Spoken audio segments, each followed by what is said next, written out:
Glória a Deus. Boa noite, queridos. Vocês estão bem?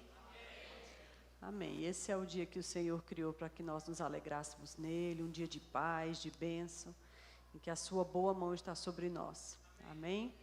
Você está fazendo aniversário, e quando a gente vai para uma festa de aniversário, a gente vai para aproveitar a festa, né?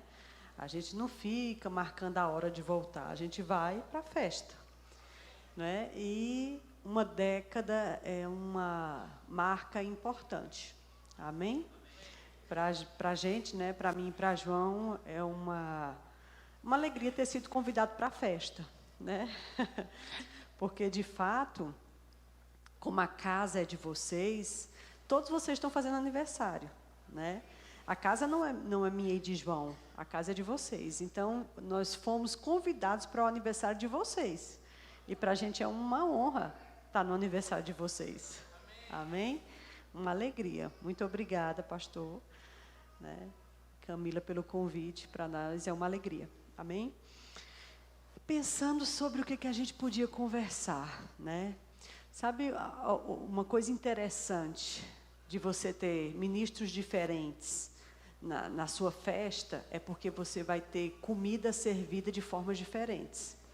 Entendeu? Ainda vai ser comida, ainda vai ser a palavra, mas cada ministro serve a comida do jeito que lhe é próprio, porque Deus nem quer plágios, nem quer ninguém como clones uns dos outros, pelo contrário, Ele gosta mesmo é da multiforme sabedoria, múltiplas, muitas formas de uma mesma sabedoria, amém? Então, você comeu, não sei o que eles comeram. Agora, João, você deu o que a eles?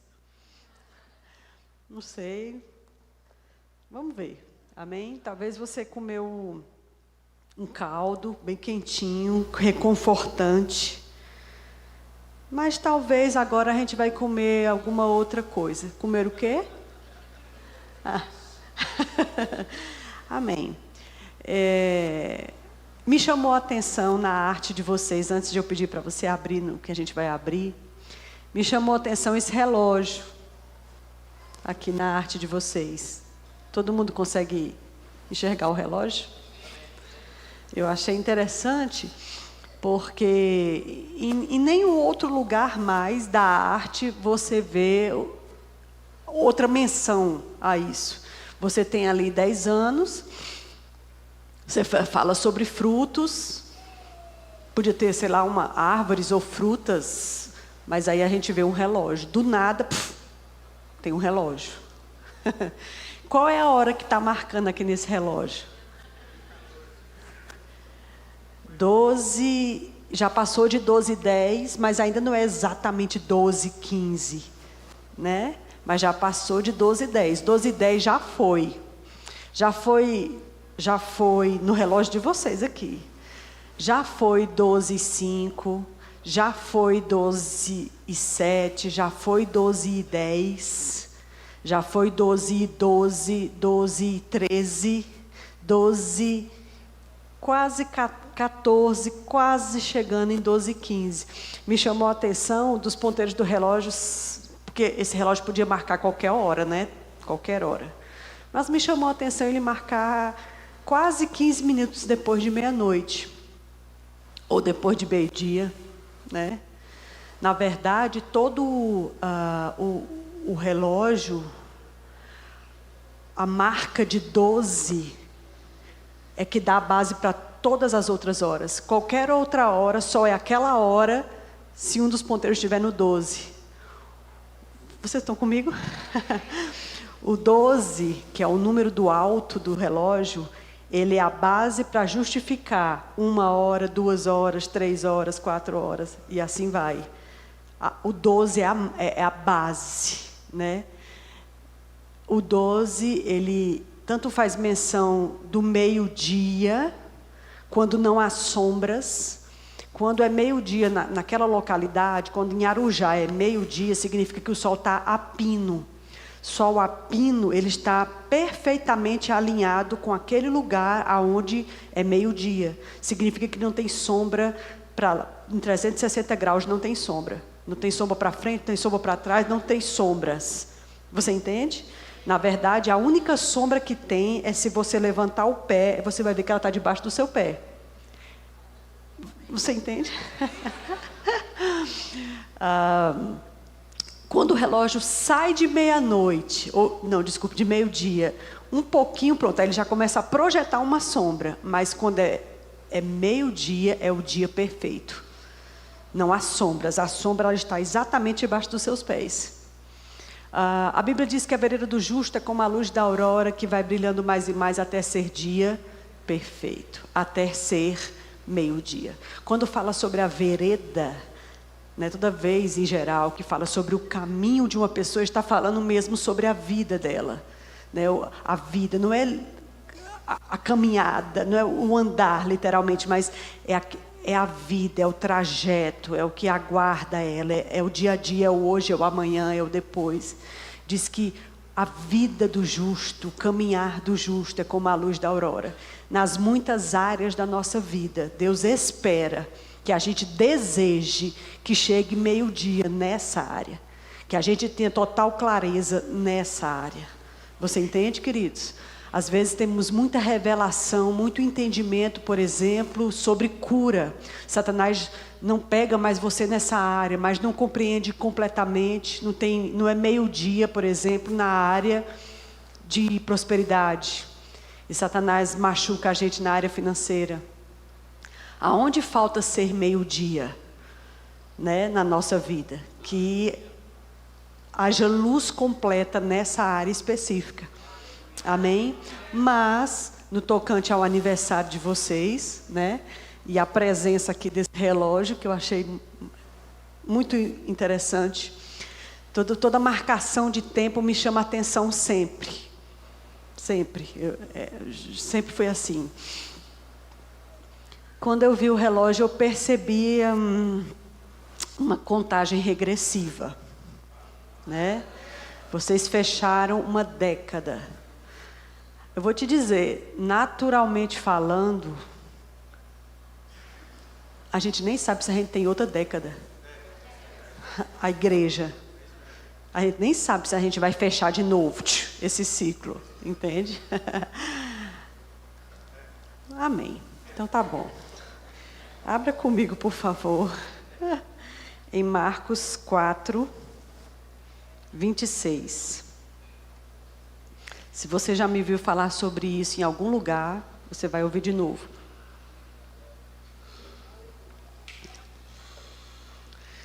Marcos 4, 26, Jesus diz assim: e disse ainda: o reino de Deus é assim, como se um homem lançasse uma semente à terra, depois dormisse e levantasse. Diga, dormisse e levantasse.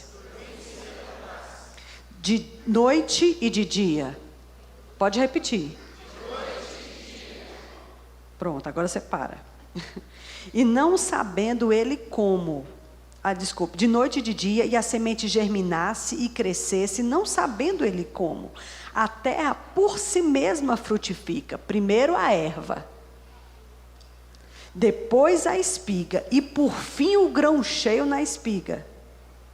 E quando o fruto já está maduro, logo se lhe mete a foice, porque é chegada a hora da ceifa. Diga tic-tac, tic-tac, tic-tac, tic. Pronto, contagem de tempo. Amém? Jesus, ele vai começar uma parábola. Eu sempre gosto de dizer isso, toda vez que a gente estiver lendo os evangelhos e que Jesus for começar a contar uma parábola. Parábolas são maneiras simplificadas de contar verdades muito profundas, que para os de coração endurecido funcionam como uma maquiagem, como um véu, como uma cortina. Mas para os de coração quebrantado que amam o Senhor, funciona como revelação. Entende? Então, parábolas são formas simplificadas de dizer uma verdade muito profunda com dois viés, para maquiar do coração ruim e para esclarecer para o coração bom. Você entende? E quando ele começa a falar sobre parábolas, ele fala muitas dentro dos evangelhos, usando coisas do dia a dia do povo, a semente, o mar, os peixes, as árvores, as aves. E aqui ele vai falar sobre a semente. Quando ele começa dizendo, porque o reino de Deus é semelhante a... Fica certo de que ele não está falando de uma coisa lá em cima. Até porque quando ele veio trazer o reino. Ele veio estabelecer o reino de Deus na terra, no meio dos homens. Então quando ele fala o reino de Deus é semelhante a, ele está dizendo, a forma de funcionamento do que eu vim trazer lá de cima para estabelecer no meio de vocês é assim. Esse reino que funcionava lá em cima e a gente... trouxe para estabelecer no meio de vocês, ele é assim. Aí ele começa. É como um homem, um agricultor, né, que lançou na terra uma semente. E foi, dormiu e acordou. E a semente germinou, não sabendo ele como. Aí parece que ele vai e explica, porque a terra por si mesma frutifica. Quando ele diz foi, dormiu e acordou, ele está falando de tempo. Tic-tac, tic-tac, tic-tac. A Bíblia não fala que ele plantou aquela semente e ele voltou no outro dia para esperar ela germinar. Não, a Bíblia fala que houveram etapas. Houveram etapas, diga etapas. Vocês tiveram 10 anos de etapas. Não sei como serão os próximos 10, se houverem 10. Mas fica certo de que ele também vai ser de etapas. Mas também fica certo de que eu particularmente tenho percebido no meu coração de que o cronômetro para as horas dessa reta final da igreja na terra, ele vai girar diferente. Se essa década foi de tic-tac, tic-tac, tic-tac, pode ser que a próxima década seja tic-tac, tic-tac, tic-tac, tic-tac. Você entende? Diferente. É outro ritmo, é outra coisa. Amém? Então essa passagem ela fala claramente sobre etapas. As coisas não são micro-ondas. Deus não é um Deus micro-ondas. Põe lá, põe 30 segundos e vai sair. Não é assim que funciona. Deus ainda tem as suas etapas. O que ele está falando aqui é, o reino em linhas gerais, ele funciona assim. Sim, Deus tem os seus de repentes. Sim, Deus tem as coisas instantâneas. Sim, Deus tem as coisas no piscar de olhos. Jesus vai voltar no piscar de olhos. Ele tem as coisas instantâneas. O que ele está querendo dizer aqui é o seguinte, em linhas gerais, o funcionamento do reino de Deus no meio dos homens, ele sempre vai ser assim. Você começa plantando alguma coisa. E a gente não está falando de oferta. Quando a gente pensa em semente, pensa logo na oferta. Não. Não é só isso, não é isso que eu estou falando. Ele está dizendo, vamos esclarecer mais.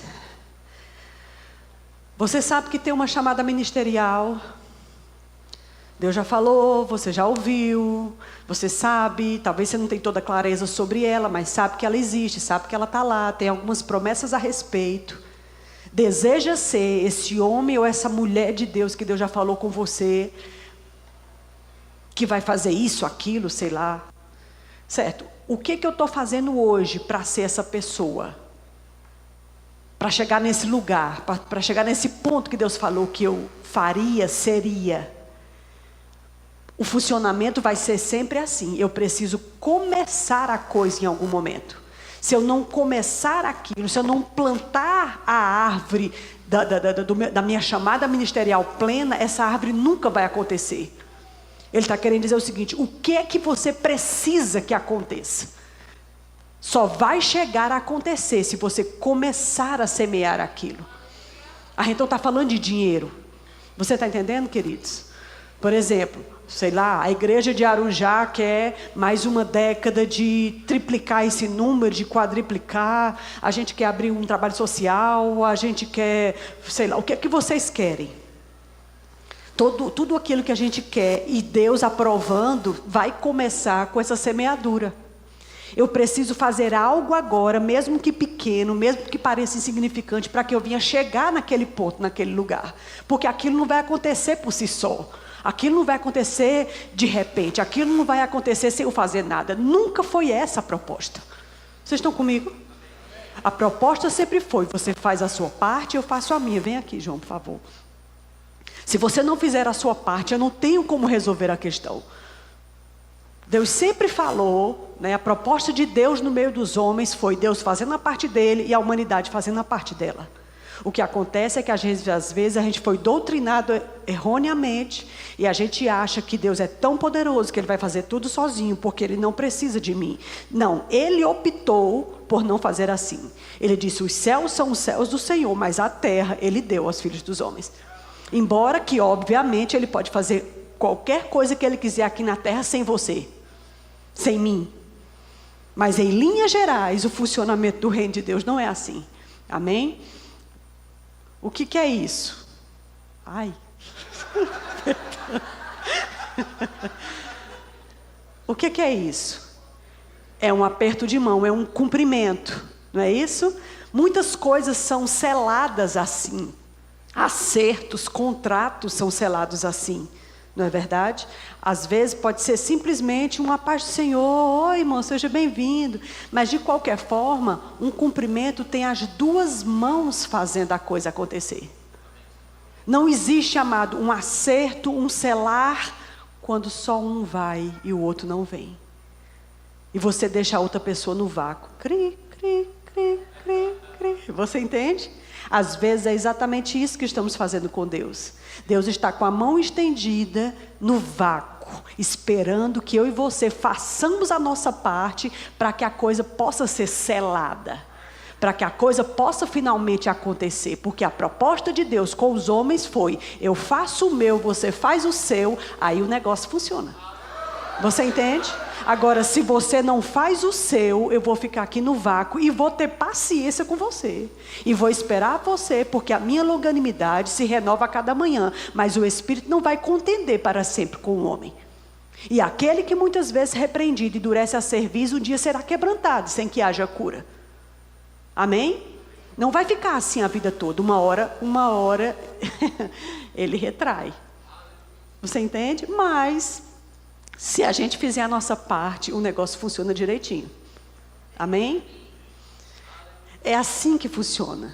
Ele está dizendo, o reino de Deus, o funcionamento de qualquer coisa no meio cristão, no formato que eu vim estabelecer aqui embaixo é assim. Se você não começar, a coisa nunca vai acontecer. E aí, queridos, a gente tem um reloginho que não para de contar. A gente virou o ano. Há pouco tempo atrás, a gente estava comemorando a entrada de 2024. Feliz ano novo, meia-noite, feliz ano novo. Gente, ó, já era. A gente já vai em metade de maio. Maio já é junho. Junho é meio de ano. E você sabe que o segundo semestre parece que ele passa mais rápido do que o primeiro. Ou seja, daqui a pouco 2024 já foi. Eu lembro do ano 2000, quando a gente saiu de 1999 para entrar em 2000, o medo do povo por causa do bug do milênio, né? A gente vai perder tudo que colocou nos computadores, tira tudo da tomada porque tudo vai queimar. Era aquela coisa, meu Deus, será que a gente sobrevive à meia-noite? Né? É tão engraçado os pensamentos, os religiosos achando que a gente ia morrer. Algumas pessoas achavam que Jesus vinha buscar a igreja quando desse meia-noite do ano 2000. Gente, já fazem 24 anos que o ano 2000 passou. É muito tempo. Amém? Estão comigo? O tempo não vai parar para esperar eu me acordar e começar a fazer. O relógio não para esperar por mim. O relógio não vai parar para esperar eu me despertar. Pelo contrário, ele diz, desperta tu que dorme. Desperta tu que dorme. E outra coisa, quando se despertar, levanta-te. Dentro dessa condição dos mortos. Aí quando eu me desperto e me levanto, aí a parte dele entra. Aí então Cristo te esclarecerá. Mas primeiro você se levanta, você se acorda e se levanta. E então Cristo te esclarecerá. Você vê que um faz uma coisa, outro faz a outra? Vocês estão comigo? E isso é bem sério.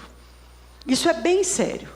Não importa o que a gente faça, o começo desse culto não vai acontecer outra vez. Já começou, o culto está terminando.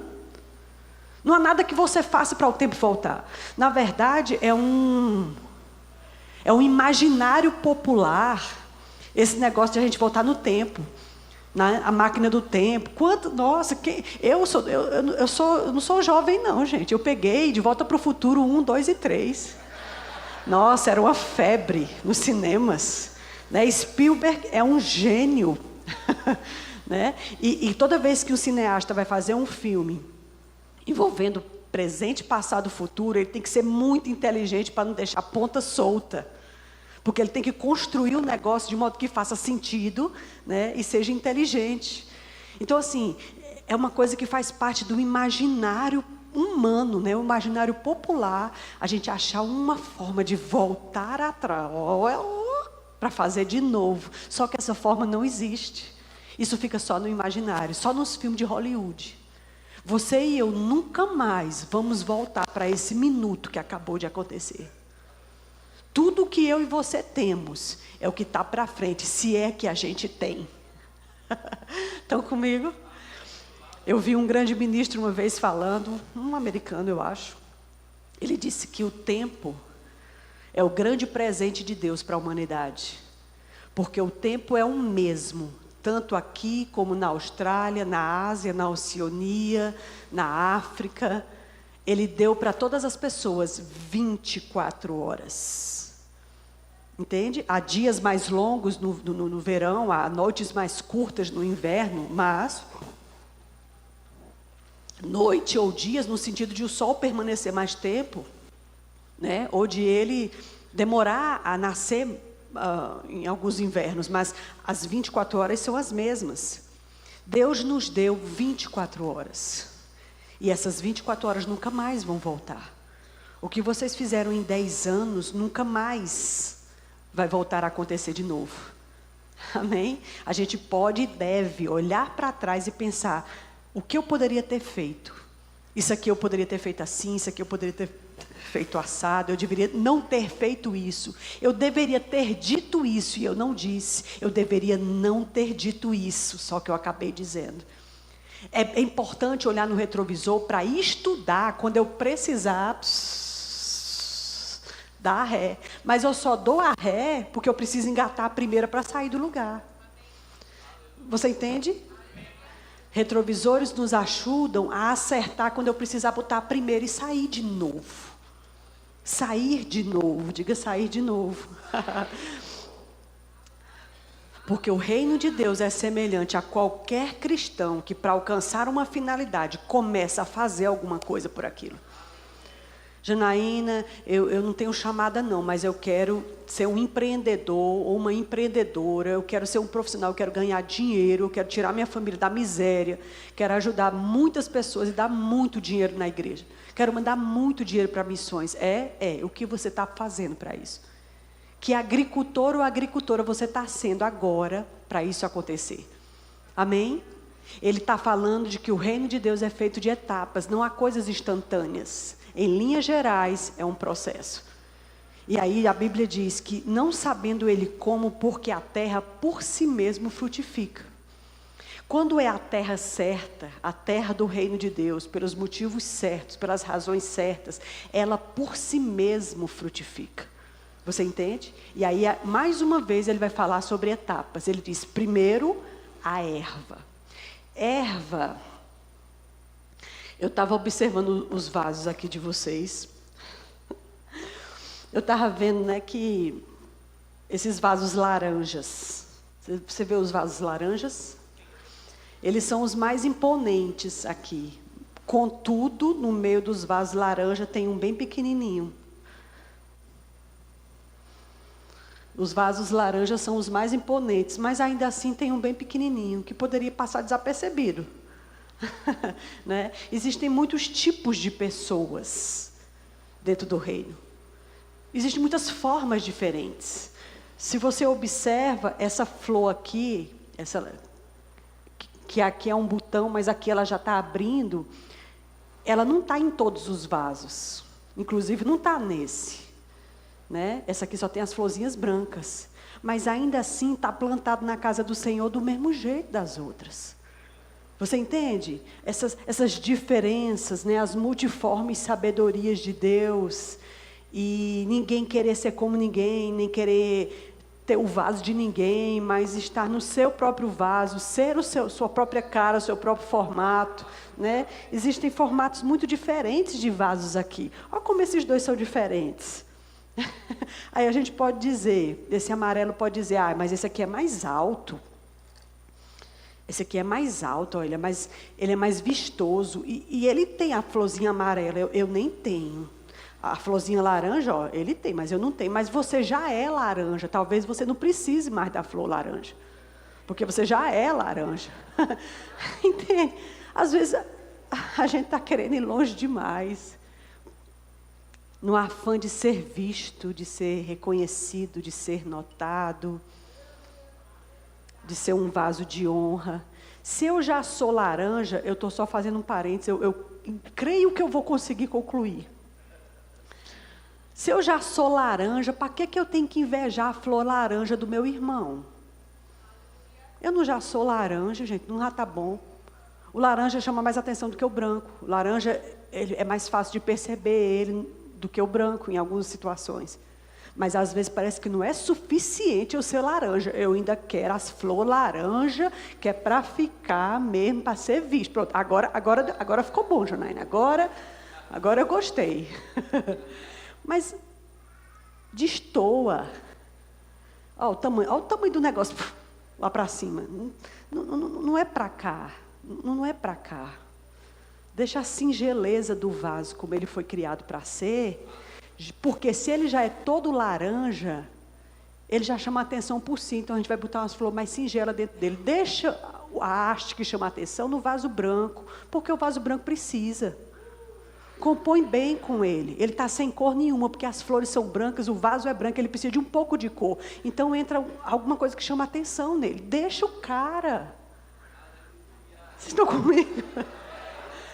Deixa o cara. Deixa a irmã em paz. Vamos aproveitar o que somos. Não é? Do jeito que somos.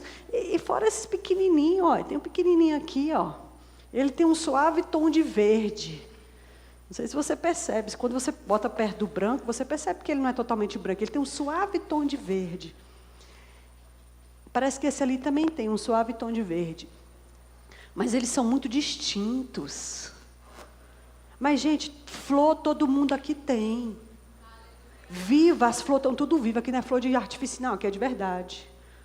As florzinhas estão tudo vivas. Vida todo mundo tem. Ligado, arraigado na figueira está todo mundo. Agora, cada um no seu formato, na sua cor, do seu jeito, da sua altura. E está tudo certo. Não é assim? A multiforme sabedoria de Deus. Mas, primeiro vem a erva. A erva, deixa eu ver se eu tiro aqui um... Vou coisar a tua coisa. Não sei se você consegue ver, mas ela é tão pequenininha. É uma folhinha pequenininha. Aí você imagina esse negócio pequenininho brotando na terra. Ninguém nem vê. Irmão, você pisa a erva e não sabe. Nunca despreze os pequenos começos. A gente nunca sabe onde a pequena erva vai chegar. Até porque todo grande carvalho um dia foi erva. Toda grande palmeira um dia foi erva.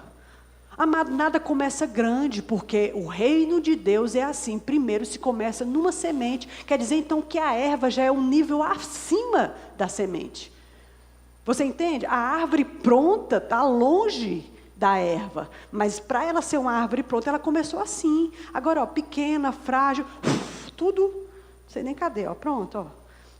Contudo, ela vai-se embora, pronto. Estão comigo?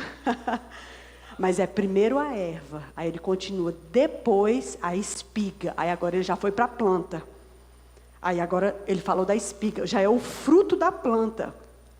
Aí ele continua, então o grão cheio na espiga, pronto, agora a espiga encheu de grão. Aí você pode pensar, pronto, Janaína, terminou o processo, graças a Deus frutificou. Aí eles, não, quando tiver maduro, aí se lhe mete a foice, porque é chegada a hora da colheita. Ó, etapas. Primeiro erva, depois espiga, o grão cheio na espiga, e quando tiver maduro. É que ela vai servir ao propósito dela. Etapas. Eu sei que agora lá no São João, lá em Campina Grande, a maioria das comidas de milho, assim, algumas comidas de milho, elas são feitas com o milho ainda verdinho. Né? O milho cozido mesmo, quando ele já está maduro demais, ele fica duro, não fica bom. A gente gosta de comer ele verdinho. Então, para este propósito, ele é tirado sem a espiga estar madura. Né? Mas, para outras coisas, acho que canjica faz com milho maduro, né, João? E as pamonhas? A família de João é especialista nisso. Esse negócio do quebra-panela que ele está falando, ele fala por experiência, porque a família dele faz isso. Todo São João, eles compram uma panela de barro, que vende na feira, uma panelona assim, enche de bombom e bala e pirulito, e pendura numa árvore, e todas as crianças estão esperando o momento do quebra-panela. Né? Mas, no São João, se usa o milho verde porque existe uma alimentação específica que é feita com ela verde, mas no demais, amado, só se usa a fruta madura. É uma etapa. Agora, me diga uma coisa, se o negócio já é por etapas, ou seja, vai levar um tempo, e eu não comecei o negócio ainda, quando é que eu vou ter esse negócio pronto? Porque ele já é por etapas, e eu não comecei nem a primeira do nível de semente, como é que eu vou ter esse negócio pronto para ser usado?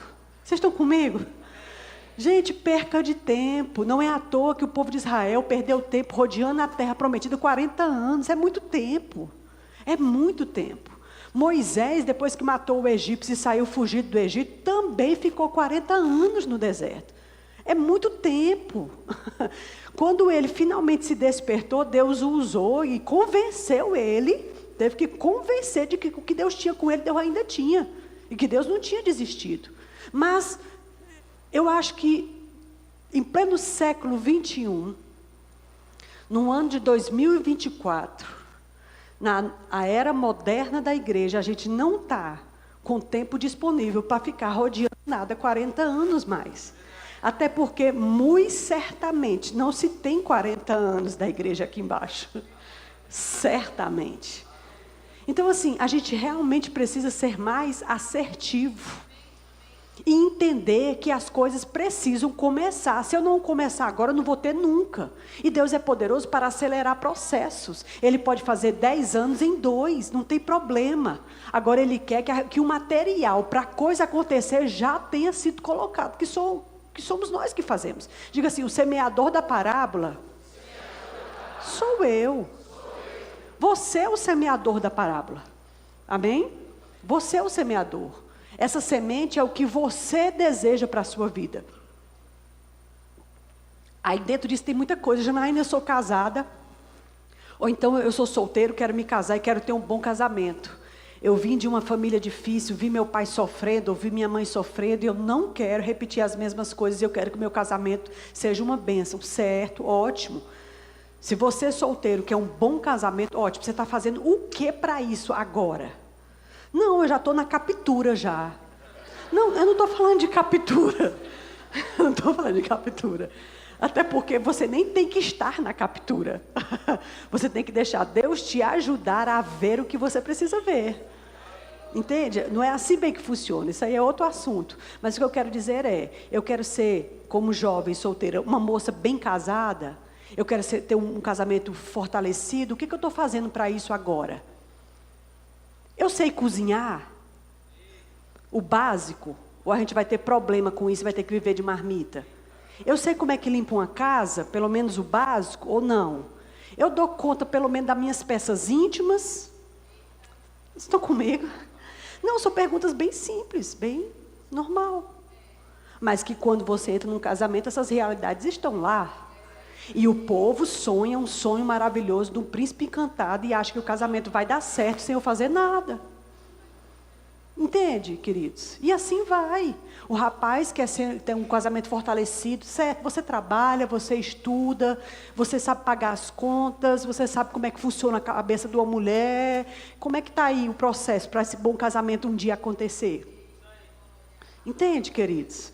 Se eu não fizer agora, eu não vou ter nada. Depois que você, como eu, chega perto dos 50, 50 é metade de um século. 50 é metade de um século. Ano que vem eu faço 50. É muito tempo. Você não tem mais o mesmo vigor, você não tem mais a mesma saúde, sua cabeça acha que você aguenta tudo, mas quando você vai para o negócio, você vê que não aguenta muita coisa mesmo, não. Muda, é outra coisa.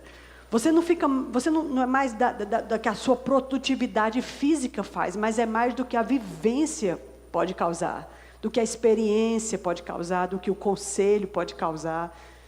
Você entende? As estações vão mudando e vão virando. Quando você e eu, para os que estão na minha geração, éramos jovens, você tinha mais vigor para fazer algumas coisas. Mas depois de um tempo, sua pegada é outra. Mas graças a Deus que a Bíblia diz que mesmo o velho darão frutos. E ele já vai para o estágio final da planta. Olha que coisa interessante, ele diz, na velhice darão frutos. Né? Então assim, o que você está fazendo, o que eu estou fazendo do meu tempo? O que eu estou fazendo do meu relógio? Como é que eu estou lidando com o meu relógio? Eu estou entendendo que isso aqui não vai parar, esse ponteiro não vai parar para me esperar. Ele vai continuar fazendo o percurso dele e eu tenho que correr e acelerar os meus processos. Amém, queridos? Se eu preciso me arrepender de alguma coisa, faça logo. Se precisa perdoar alguém, resolva logo. Mas, Janaína, como eu vou perdoar uma pessoa que me ofendeu e nunca me pediu desculpa? Gente, tem gente que machucou você e não está nem aí. Nem todo mundo vai voltar atrás da gente para dizer, olha, me perdoe, realmente eu fui muito grosseiro, ou agi muito mal com você. Não, tem gente que nem sabe que agiu. E a gente vai ficar presa levando essa pessoa a vida toda? Vocês entendem?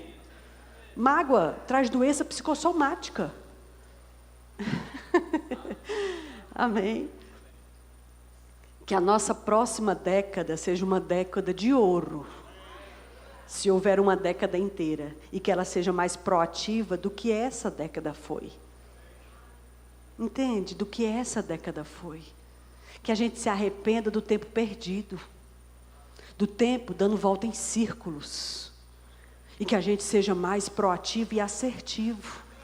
E entenda que não importa a minha idade, em todo tempo eu posso começar uma nova plantação de alguma coisa. Em qualquer tempo da vida eu posso começar uma nova plantação. O que eu quero? Eu quero aprender o quê? Eu quero começar a fazer o quê? Janaína, tem um desejo no meu coração desde sempre, mulher, que eu me inclino para as crianças. Quando eu vejo uma criança pedindo na rua, isso queima no meu coração. Pronto, a gente vai começar a plantar alguma coisa nessa área. Que hora? Você entende, queridos? Nem tudo é a força do seu braço que vai fazer, é você que vai estar lá fazendo. Às vezes você vai construir isso orando. Às vezes você vai construir isso contribuindo. Mas precisa ter a nossa ação em alguma coisa. Não deixa só o tempo passar por cima de você. Eu vou terminar, já que a gente está falando de tempo. Eu acho que a gente fez uma misturada de algumas coisas hoje. Quem tem ouvidos para ouvir, ouça. Acho que é mais ou menos por aí. Mas eu gosto muito desse versículo no Salmo 90. Salmo 90, versículo 12 diz assim: ensina-nos a contar os nossos dias, de modo que alcancemos um coração sábio. Ensina-nos a contar. Cadê meu relógio? Não tire meu relógio. Ensina-nos a contar os nossos dias. Tic-tac, tic-tac, tic-tac. Contar os nossos dias de modo que alcancemos um coração sábio. Ele fala de uma coisa que eu tenho que fazer hoje, amanhã e depois para alcançar esse coração sábio. Eu preciso fazer sempre com persistência para alcançar esse coração sábio. Você entende? Tem uma passagem lá em Hebreus que diz assim: porque necessitais de paciência. Outras traduções diz: porque necessitais de perseverança, para depois de haver desfeito tudo segundo a vontade de Deus, possais alcançar as promessas. Porque depois que eu faço tudo segundo a vontade de Deus, a promessa não vai cair no meu colo. A Bíblia diz que eu ainda vou precisar de paciência. Deus não é micro-ondas. Deus não está nesse ritmo louco do século 21. Deus é Deus. Ele tem os seus tempos, as suas estações. E Ele quer que a gente aprenda a respeitar os tempos e as estações. E naquilo que a gente precisa ser rápido, a gente quer ser lento. E naquilo que era para a gente ter paciência, a gente quer a coisa agora. Gente, está tudo trocado. Vamos acertar os nossos ponteiros com o time de Deus. Você entende? Fica de pé. Vamos acertar o nosso tempo com o time de Deus. Vamos respeitar as diferenças, as particularidades, porque os vasos se somam. Eles não se subtraem, eles se somam.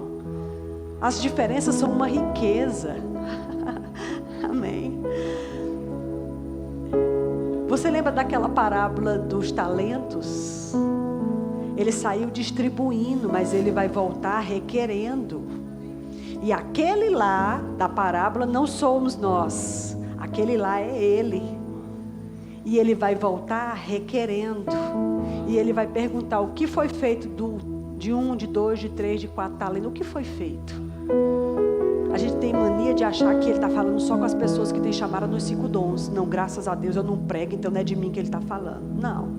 Ele está falando de todos os trabalhadores da vinha. Todos os trabalhadores. Feche os seus olhos. Aleluia. Aleluia. Senhor, nós te agradecemos pelo conselho do Senhor.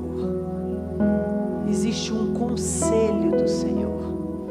O Espírito, ele traz para nós os seus conselhos como que espelhos, bem diante de nós, para que nós tenhamos coragem de olhar no espelho e enxergar o que precisa ser enxergado.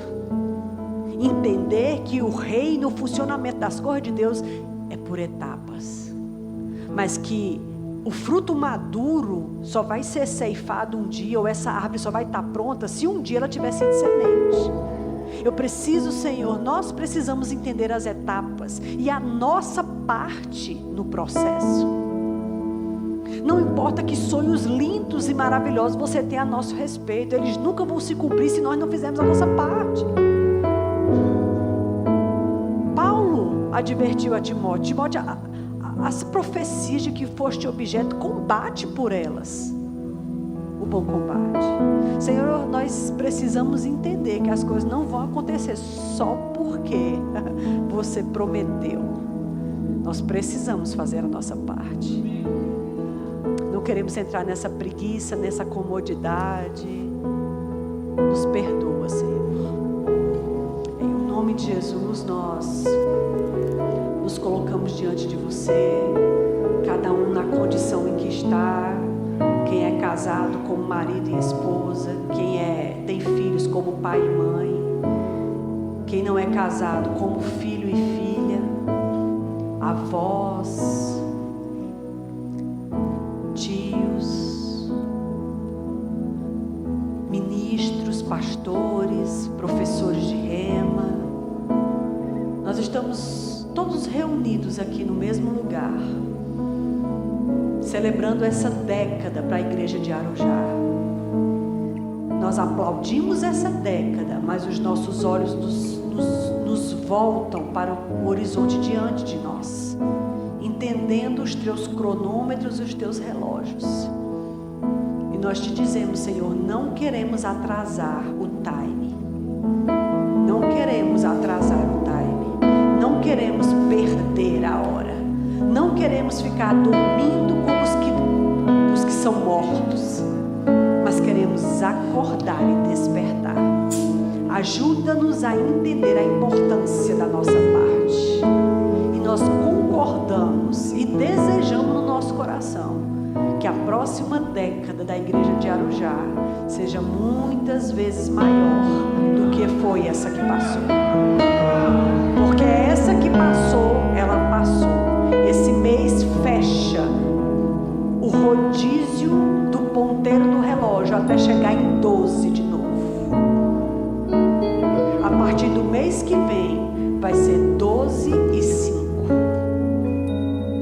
novamente. Rosto contra massa de dericandriabassi de dericandriavasto. Chodroconso de riavrica beberiassi tripa cacemoste. Koshenda que chebica daravasheba casidri abrasto. Coro sombra da sombra brabras. Cherecambra manas. Chorecachere barabarabarabras. O modelo do relógio que foi usado na arte é um modelo que também marca cronômetro. O dispositivo em cima do relógio é um botão que, quando aperta, ele também para os ponteiros do relógio.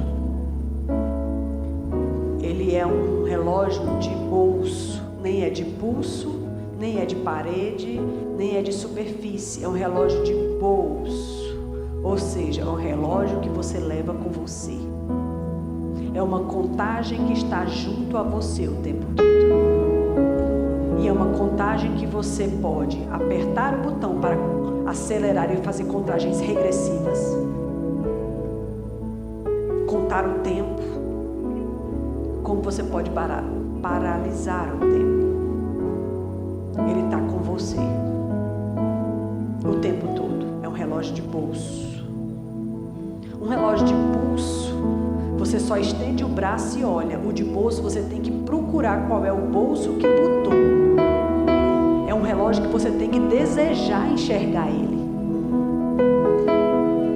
Não é um relógio fácil como o de um celular ou como um relógio de pulso. Não, você tem que procurar onde ele está. Eu tenho que querer olhar na cara do relógio. Eu tenho que querer olhar na cara do tempo. Às vezes eu me escondo do relógio, porque o relógio vai dizer para mim: você perdeu muito tempo. Às vezes eu me escondo do relógio, porque quando eu olho para o relógio me diz: você está atrasado, você tem que correr.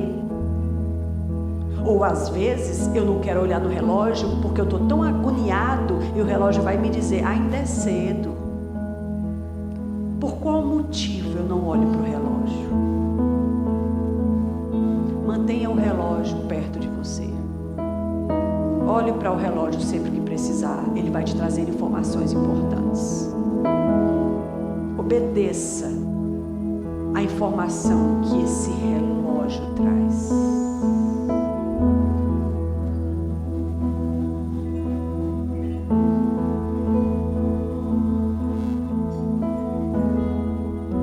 Obedeça as informações que o relógio traz. Se for para acelerar, acelere.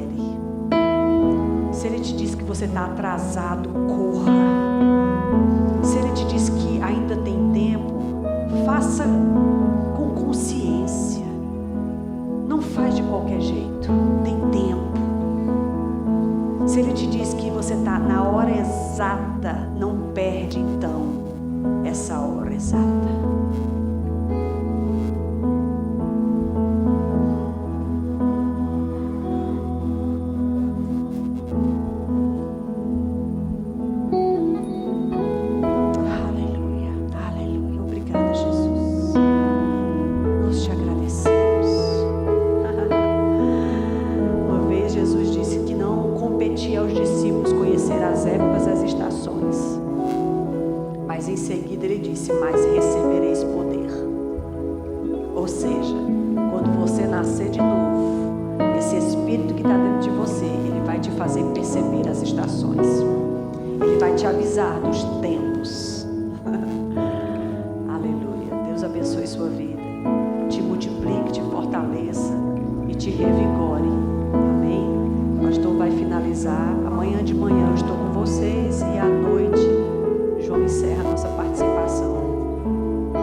Visão a Pedro. Lembra quando Pedro subiu para orar? Aí ele estava ali orando. Aí a Bíblia diz que ele teve fome.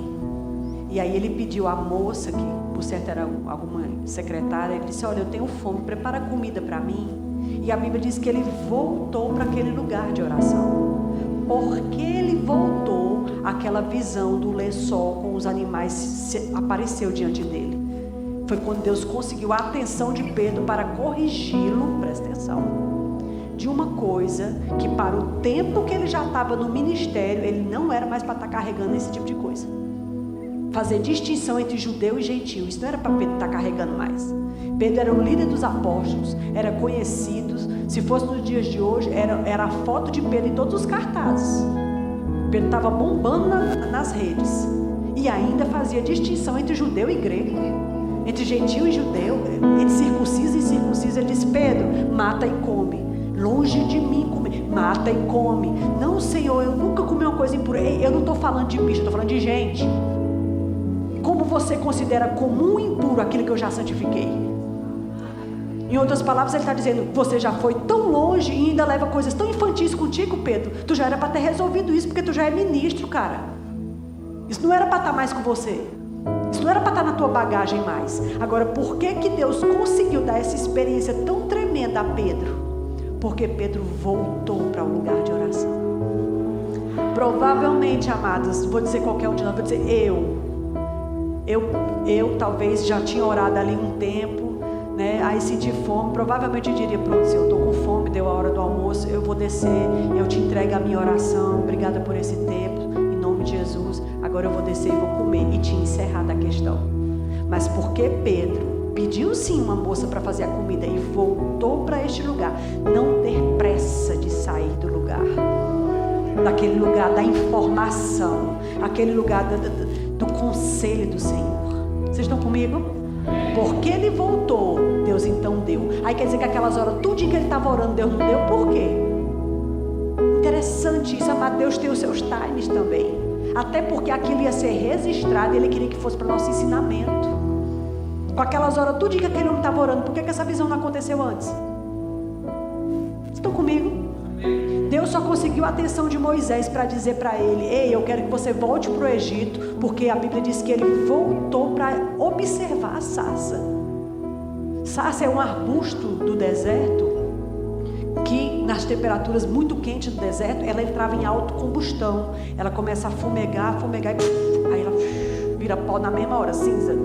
Então é muito comum ver sarças pegando fogo ou fumegando, era normal para Moisés. Mas uma sarça que queimava e não virava cinza, isso era muito estranho. Você entende? Mas ele tinha uma ocupação, ele estava procurando a ovelha dele, ele não tinha tempo para parar, mas porque ele voltou. Se você ler na sua Bíblia, diz voltou, diz assim, que ele pensou consigo mesmo: vou voltar e ver o que é este negócio que a sarça queima e não vira cinzas. Aí voltando ele para ver, disse-lhe o Senhor. Você entende? Porque ele voltou para ver. Volte para ver. Porque você voltou para ver.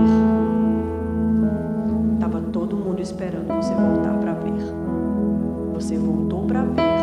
E porque você voltou para ver, Deus conseguiu propagar a voz dele dentro do seu coração. Aí estava só esperando. Que bom que você voltou para ver. Amém? A sarça. Não ignorar a sarça. Não ignorar a sarça. Mas porque volta para ver. A Bíblia diz que de dentro da sarça, ele disse: Moisés, Moisés, quem é, Senhor? Tira a sandália dos pés, porque o lugar que você está é santo. O que eu tenho com você, Moisés, eu ainda tenho. Você pensa que eu desisti por causa das rodadas que você deu de 40 anos no deserto. Não, o que é seu, Moisés, é seu. Porque os dons de Deus e as vocações são irrevogáveis. Irrevogáveis. O que é seu, só você pode fazer. A sua jarda, só você corre ela. Ninguém corre ela, só você. Se você não atravessa a linha de chegada, a jarda fica vazia, mas Deus não bota outra pessoa para correr na sua jarda. Ela é sua. Eu fico feliz porque você percebeu a sarça já faz um tempo. E porque você percebeu, a boa mão do Senhor está sobre você para te ajudar com o seu cajado a fazer os prodígios e sinais que Ele tenha para fazer na sequência da sua vida. Por causa da decisão certa, uma tangente foi tomada. E agora você vai chegar no carvalho de justiça que Deus quer que você seja. Amém? A última vez que eu vim aqui, eu perguntei por você. Eu queria saber, cadê aquela menina? Cadê aquela menina? Deus te abençoe. Vamos sua vida.